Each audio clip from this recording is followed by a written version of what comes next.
Big time. Mr. Kurt Angle, what's going on, man? Oh, just busy right now.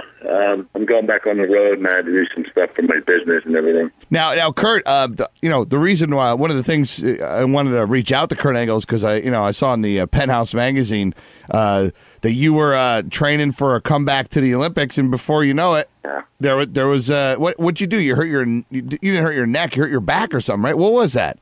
No, I blew my knee out. Your knee, that's what it was. Yeah, I trained a whole year. I felt like it was for nothing, which I still think that. But my goal was to make the Olympic team, and I thought I had a good shot. I can't say I was a guaranteed spot. I'm 43 years old, but I wanted to see how I'd fare with the younger guys. Most of the guys are half my age. But, I blew my knee out a week and a half before. God, and that sucks. Thing is, I've been wearing a brace since. I can't go anywhere without it on. But, I felt like I did that all for nothing, man. And but the good thing is I'm back involved in amateur wrestling. I talk to the USA Wrestling coach every week, Zeke Jones. And it's actually revived my reputation in the amateur wrestling world. So it was kind of cool that happened. But for me, it was, I got a lot of people saying, well, you wrestled with a broken neck. Yeah, but back then I didn't have anything to lose. Right. I got a family now. I have a job I have to keep doing. Yep. Back then, I didn't have anything. And I was trying to get something. Now I already have it. And, right. The worst thing I could do is injure it further and not be able to be in TNA and wrestle for Impact Wrestling. And, if you don't wrestle, you don't get paid. Right. That's just how it is. Honestly, I thought, like, when you became a single guy, I thought your biggest achievement would be to actually get Dixie Carter, the owner of TNA Wrestling. She's hot. I won't deny that. I should be talking like that, but yeah, she is. She really is. She's a beautiful lady, and I'm real tight with her. But yeah, there have been rumors about her and me, and there are always rumors, but they are rumors. Dixie is. I can honestly say she has a great husband, and they have a great relationship, and she has not cheated on him yet. But she is in the wrestling world. Anything can happen there. Oh, I know. That thing is like, it's worse than radio and television, where it's a big, it's an inbreeding ground. Now, I know. One of my best friends stole my wife. I know. That's crazy. Right. Yeah, but you guys are all tight still, right? Yeah. Not for a while. I was, right. like, I wasn't mad at Karen because I did her wrong, many times. But once I calmed down, I asked my release, but Dixie Carter wouldn't give it to me. Wow. And so I had to work with them, and I said I can't do that. So they took them off TV and had me on TV for 6 months. And then after the anger left, I said, what the heck, you guys. I didn't hate Karen. I didn't hate Jeff. It actually worked out for the better. The only thing is my kids are in Tennessee and I'm in Pennsylvania. That's the only hard part. I think it's your new wife would have pictures of your old wife, and they'd be tagged in the same picture. And I thought, well, that's weird. Well, there's kids and stuff. Yeah, so I guess you gotta get over it eventually. Oh yeah. I love my kids. That's the whole reason we all get along. Yeah. Say, you're in Tennessee visiting. It's you, your new wife, your ex-wife, and Jeff. You could look around the room and go, I've had all the chicks in this room.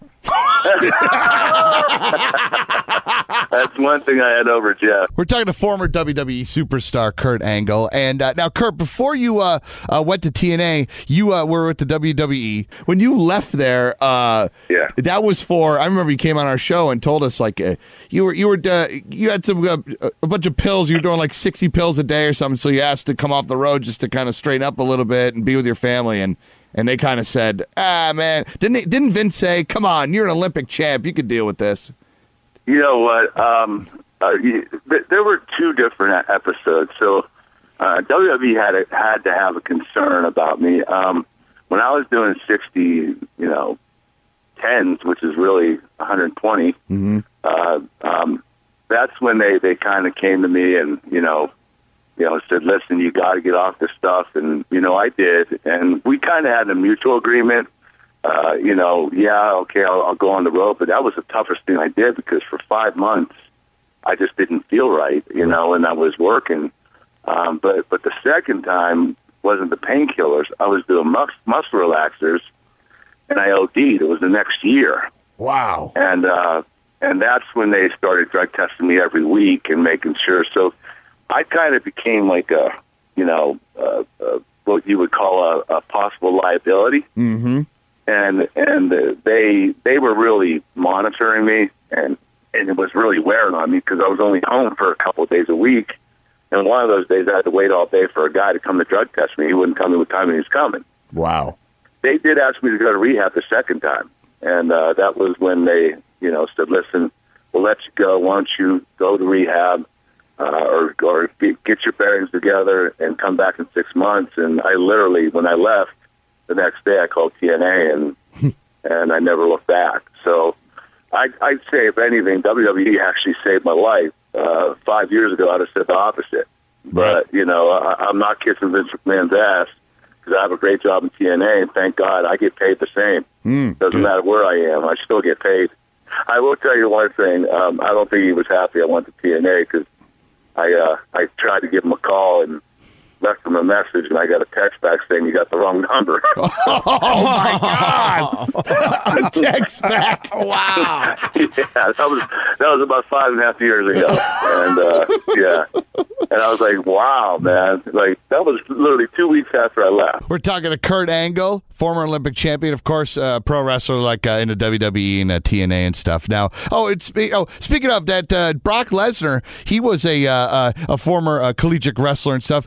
Did you have like a little stir up with that guy? You guys like wrestled for real, right? Oh, gosh. Yeah, that was a long time ago. And the reason it happened is the boys are always trying to cause, friction. And Brock and I didn't know each other. And they went up to him and said, hey, how do you think you could do against Kurt Angle?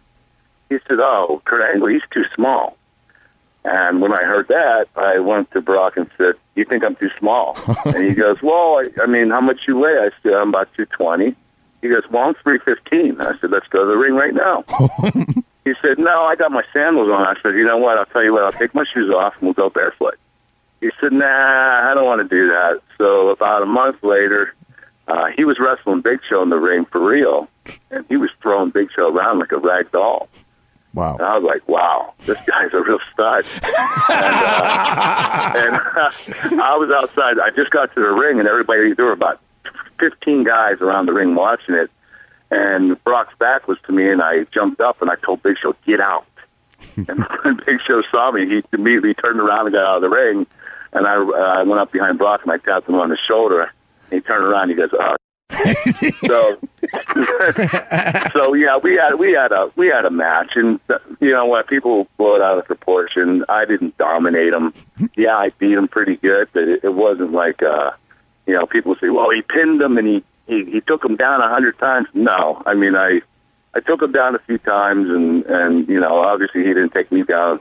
But he was good. He was really good. But yeah, he was about 100 pounds heavier than I was at the time. Man, that's a lot of weight to give. That's got to feel. But I will tell you this, Brock. I'd never get in an octagon with him. He's a real badass. And the last two fights he had didn't do him justice because Brock was sick. And as much as anybody wants to admit it, the weight class is awesome and it's competitive. But Brock wasn't Brock the last two fights. Mm-hmm. The last two were for the money, and he just got in there and, basically made these other guys bigger stars. But I'm telling you, Brock's one of the baddest dudes on the planet. I have no doubt about that. We're talking to our buddy Kurt Angle, of course, was in the WWE, now in TNA. You're in TNA with Hulk Hogan. I watched the that show they did, what was it, Rebuilding Hogan or something like that, Being Hulk Hogan. And they showed, that's sad. Hulk Hogan was worth $70 million. Right. Dang. And after the divorce and after the situation with his son with the car crash, right, with the soldier from Iraq, yep, he had nothing. Yeah, I mean, he had to start from ground zero at 55 years of age, and he's doing pretty well. I mean, I'm not going to say he's worth all that money again, but he's rebuilding his career and his reputation. Yeah. Everything but the sex tape has been great. Yeah. At least it's not with a guy. Yeah, right? Hey, hold on a second. I love Terry, okay? He is a good guy. Hogan's been with a lot of women, and I have never seen or heard anything about him being with a man. And, when I heard that, that's dumb. That was just a flat-out lie. Yeah. and him rebuilding his life. He's done a great job. Right. He's got everything. He's gotten his knees redone, his hips, his back. He has 17 holes in his back from this surgery, all over his back.